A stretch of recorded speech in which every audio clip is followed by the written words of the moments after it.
Imagine everything you know shrinking down to the tiniest speck, then zooming out to the edge of the visible universe. That's the trip I'm taking you on. From atom to cosmos. Buckle up, let's start small, really small. Inside you, inside me, are atoms, with a nucleus so tiny that if an atom were a stadium, the nucleus is a marble at center field, and electrons are like whispers racing in the stands. Zoom in again.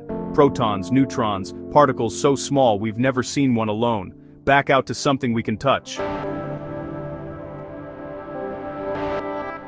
A grain of sand. Pack the nucleus into that grain, and your atom is now the size of the stadium again.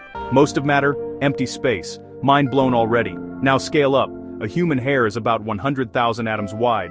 Put 7.8 billion of us together. Hello, Earth.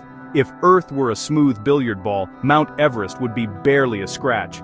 But here's the kicker. If the sun were a grain of sand, Earth would be a tiny dust mote orbiting 5 feet away. Stretch that out. On this sand scale, Neptune would be the length of a classroom away. The nearest star? Alpha Centauri, roughly the distance of a cross-country road trip. Our solar system is mostly silence and space. Now, the sun, for real. A 1.4 million kilometer wide fusion engine. You could line up 109 Earths across its face. And yet, in the Milky Way, our sun is just one of about 100 to 400 billion stars. If the sun were that same grain of sand, the Milky Way would be an ocean beach stretching for miles. We orbit the galactic center at 220 kilometers per second, taking 230 million years for one lap. Dinosaurs saw different constellations. Zoom out again. Our galactic neighborhood, the Local Group, about 80 galaxies, led by Andromeda barreling toward us for a cosmic meetup in 4 billion years. Beyond that lies the Virgo cluster, thousands of galaxies bound together. Then a bigger map.